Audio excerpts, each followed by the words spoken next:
Hi, Boa. Welcome to 10 Minute Talks. I'm Harshadeva. Today, I'm truly honored to welcome Somia Sadiq. Somia is an award winning entrepreneur, global peace negotiator, and a scholar practitioner working at the intersection of conflict transformation, leadership, and storytelling. She's the founder of narratives, Kahanee, and Ravayat, where she pioneers storytelling driven approaches to social transformation and systematic change.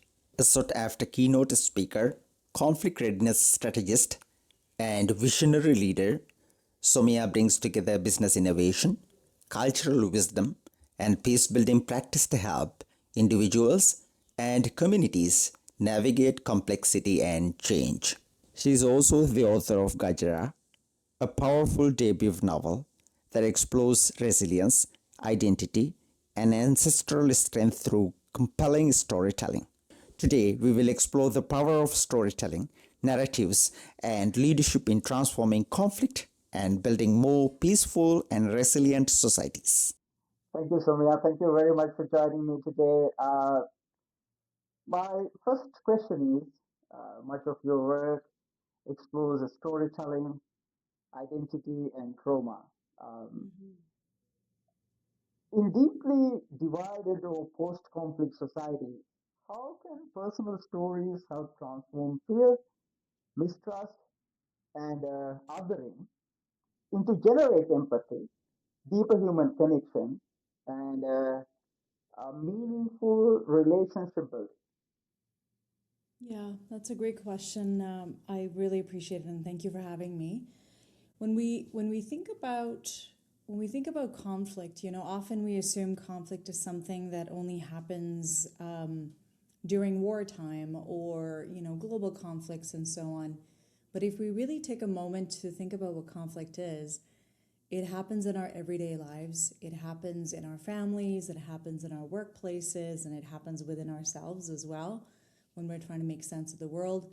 One of the main things when conflict happens is our identities start becoming defined entirely by that conflict. So it's sort of like looking through a straw, and all you see is that conflict. So a huge part of the work that storytelling can do is to help people expand the frame of what else about them might be true. And when we start thinking about what else might be true, yes, you may be a party in a conflict. Yes, there may have been harm. You may have been harmed yourself, or you may have been the one to cause the harm. And also, what else can be true?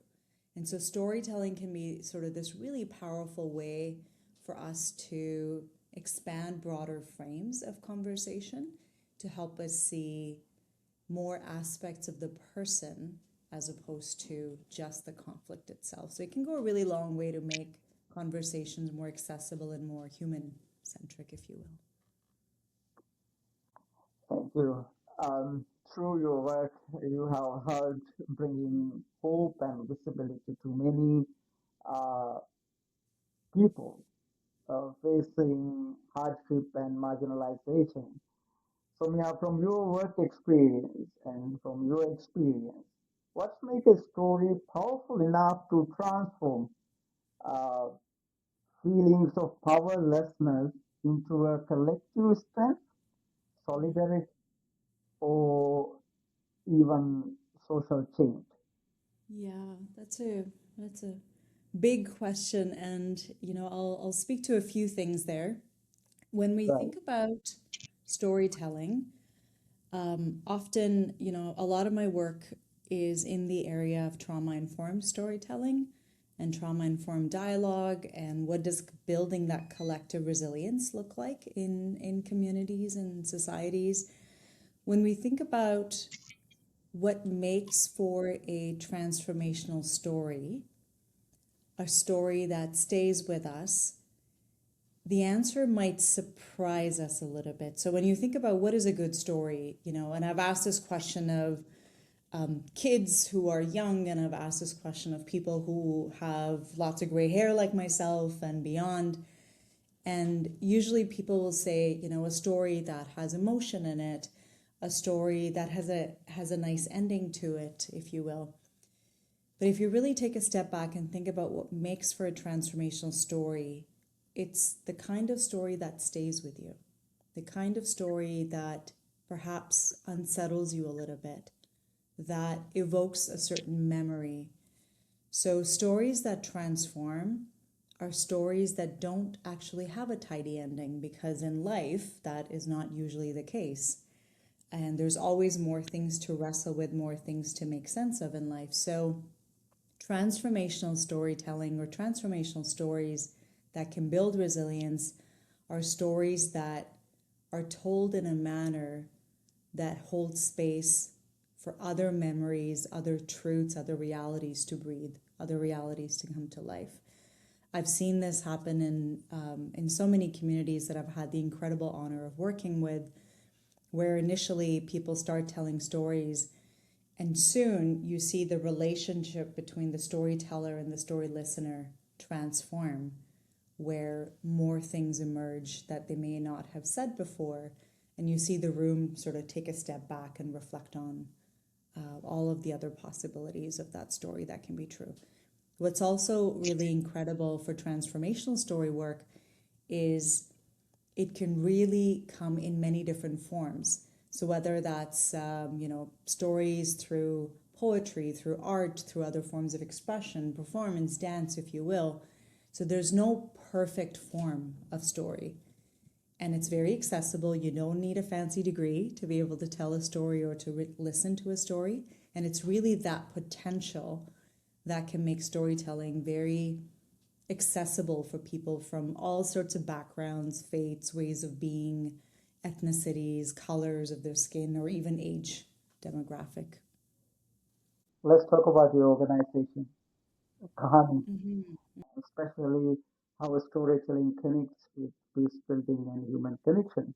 I'm curious, was there a particular moment in your life that inspired these ideas and made you realize that story stories can create empathy, compassion, and even help transform conflict? Mm-hmm. Yeah, I'm gonna go back to something that I was mentioning earlier about the power of stories and coming to bringing many, many truths to life. You know, the reality of any person's life journey is there's no like one particular moment, right? And I'm always envious when someone's able to share that, oh, there was this one moment that changed my life. And I really think that even that one moment has a million smaller moments that lead you to that one pivotal moment. Kahanee for me emerged through a combination of personal experiences and professional observation. So looking around my world, looking at how polarized everything was starting to become, people fighting over what is right, what is wrong, black and white, right to left. I've always held the belief that many other things can be true. So one of my favorite quotes I always talk about is Rumi's quote of out beyond the ideas of right doing and wrong doing is a field. I'll meet you there.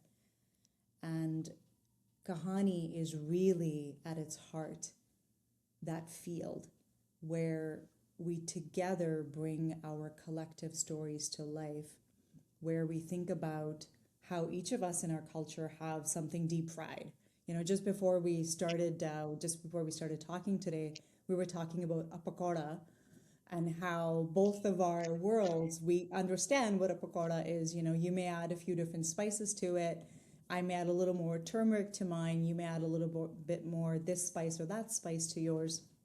And every culture has something deep fried that we can sit and talk about and reflect on where did we learn about that the first time? How did my Nano John make it, or your mama make it, or what that looks like? And Kahanee at its heart is very much a realization that through the art of storytelling, through the art of coming together in facilitated, intentional, curated dialogue that fosters a space for healing, that we can shift how we perceive each other, we can shift how we perceive the world and hopefully make peace a little bit more accessible for our collective journey. So that's what precipitated Kahanee, and we hope that Kahanee touches as many hearts and minds as it possibly can. Thank you so much, Somia. It was truly wonderful to talking with you today. Thank you. Of course, my pleasure. Thanks for having me.